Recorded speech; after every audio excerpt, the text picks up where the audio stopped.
ગીર સોમનાથ જિલ્લામાં ફરીથી એક ખૂંખાર દીપડો પાંજરે. ગીર સોમનાથમાં વધુ એક ગ્રામ્ય વિસ્તારમાં દીપડો ઘૂસ્યો. વન વિભાગે દિલ ધડક રેસ્ક્યુ કરી દીપડાને પાંજરે પૂર્યો. કલાકો સુધી ચાલ્યો રેસ્ક્યુ ઓપરેશન. આ દ્રશ્યો છે ગીર સોમનાથ જિલ્લાના કોડીનાર શહેરના બોડકી વિસ્તારના કે જ્યાં કોડીનાર સુગર મિલ સામે આવેલા આ બોડકી વિસ્તારમાં દીપડો નારણભાઈ બારડ નામના ખેડૂતના પશુ બાંધવાના વાડી વિસ્તારના મકાનમાં સિમેન્ટના પતરા તોડી ઘૂસ્યો હતો. ખેડૂતને જાણ થતાં જામવાડા વન વિભાગને જાણ કરવામાં આવી. જામવાડા વન વિભાગની રેસ્ક્યુ ટીમ તાત્કાલિક ઘટના સ્થળે પહોંચી.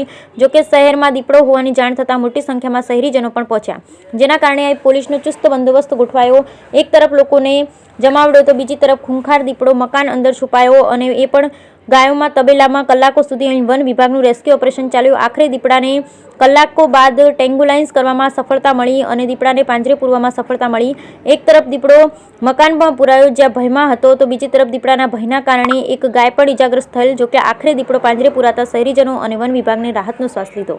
હમી હાંજમાં અમારા કોડીનારના પૂર્વ સભ્ય નારણભાઈ બારડની વાડી સુગર ફેક્ટરીને બોડકી વિસ્તારના નજીકમાં જ આવેલી છે.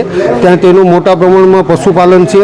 20 થી 25 પશુપાલન છે. ત્યાં મોટો તબેલો છે. ત્યાં સુગર ફેક્ટરીની બાજુમાં જે ગોડાઉન છે તેની ઉપરથી નારણભાઈના ગોડાઉનની ઉપરથી છલાંગ મારી અને જે તબેલાની અંદર પ્રવેશ કરેલ છે છપરા તોડીને, અને એ ગાયને ઈજા પહોંચાડેલ છે, જેથી કરીને વહેલા બે પગું છે એમાં બહુ ઈજા થઈ ગયેલ છે. ત્યાં તો જંગલ ખાતાની 2 થી 2.5 કલાકથી 3 કલાકની રેસ્ક્યુ બાદ મારણ તો અત્યારે નથી કર્યું. ભાઈ ગાયને એકને ઘાયલ કરેલ છે, એના પગમાં ભાઈ તકલીફ છે. અત્યારે એ પતરા તોડી ઉપરથી આવ્યો અત્યારે, અને 3 કલાકે અત્યારે એ જંગલ ખાતાવાળા સાપ આખો આવીને અત્યારે એ લોકોએ રેસ્ક્યુ કરી દીપડાને અત્યારે પાંજરે પૂર્યો છે. પશુ બધી છે, 15-20 પશુનો તબેલો છે મારે. એ આખો બધી ધોર પાકા એકદમ મોડા થઈ ગયા અત્યારે. તો કોઈને જાનહાનિ નથી અત્યારે. કોઈ ગાયની જરીક બે પગોની તકલીફ છે વધારે.